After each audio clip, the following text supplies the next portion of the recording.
this short YouTube tutorial, we will be editing our app flow and think more about the structure for our application to make it more sufficient. And we will be going through the code to edit this flow for our application. It's very easy, straightforward tutorial. So let's get in.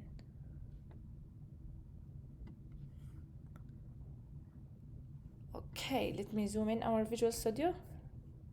Just a quick reminder here, we do have a student repository class that represents a database for me. I'm initializing my list. So I do have 3 elements in my list before, and then I could get the student, I could add a new student, and then I could search the list by the ID. In my main page.xaml.c#, I do have 3 click handler. Each click handler is handling one of these buttons here. Last time we've implemented the add student clicked button, we said I'm creating a new object for the student with this name and email, and then I'm adding this student to my list. Okay, then I'm showing the ID in the title. Okay, the expecting behavior is, we said my list is not empty, which means this one is ID 1, this one ID 2, this one ID 3, and any new elements that I will be adding will have an ID 4, right? This is the default behavior. And then this ID should be equal to 4. Let's try our application and see if the ID for the new student will be equal to 4 or equal to what? Add. Okay, now it's the surprise here. This specific student does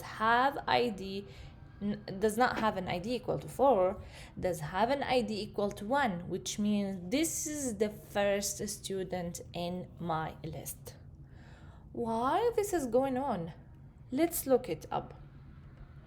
In the student repository, we have this method that's initializing the list for me. Okay, this method will be called one time, which is whenever I get the student.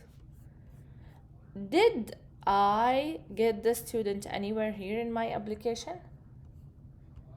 No, I did not get the student, which means I'm dealing with an empty list. That's why.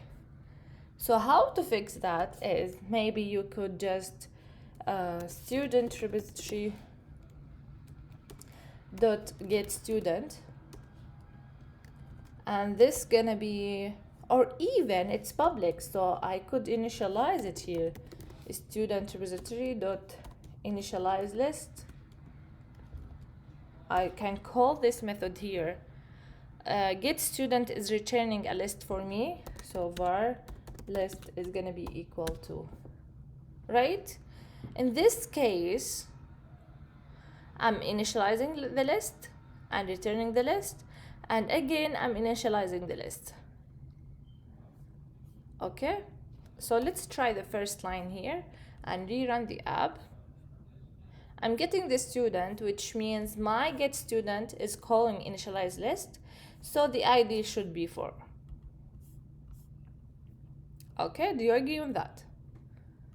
I'm just calling get student, where get students returning a list and initialize the list. So add, now it's 4, right?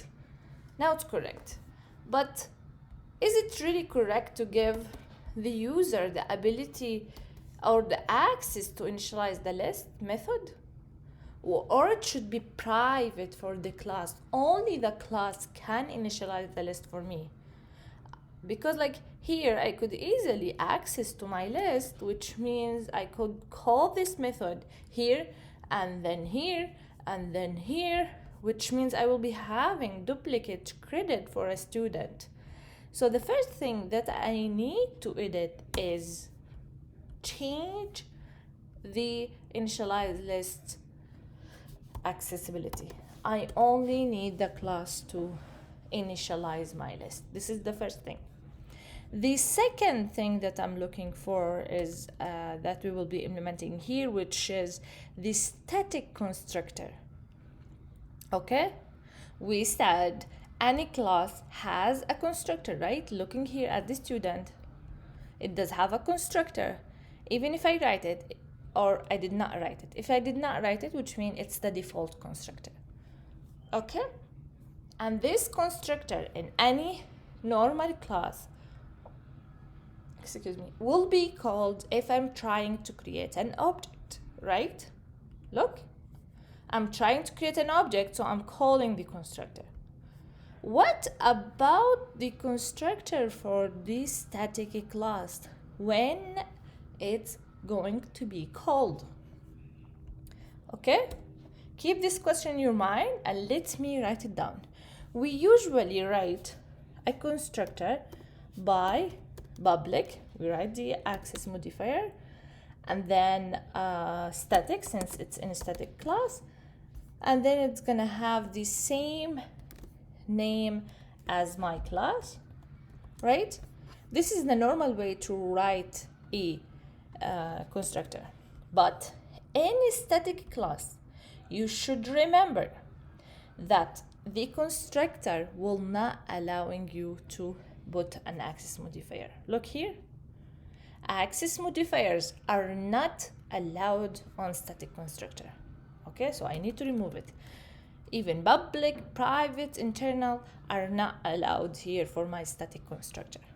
Okay, now what I could do, instead of initializing my list here, I could initialize my list in the constructor. Okay, then let's get back to our question, which was when this constructor will be called. Remember that this constructor will be called one time throughout the lifetime of my project. The first time I will be using the student repository. Okay, let's look up here. So this is the first time that I'm using this class, the constructor will be called here.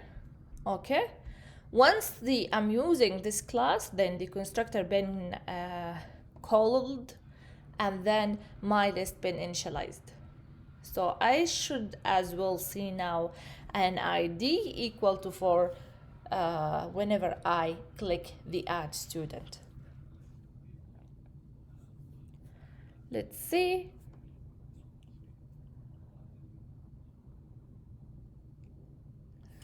Now 1, 2, 3, add, it's equal to 4. Okay, that was our session for today. I hope you understand the application flow that I'm looking for. I think it's really straightforward process. It's your design choice to decide if you would like to start with an empty list or with initialized list. So it's your decision as a developer. Next tutorial, we will be changing the look and the design for our application, student DB application. So stay tuned and thank you for watching.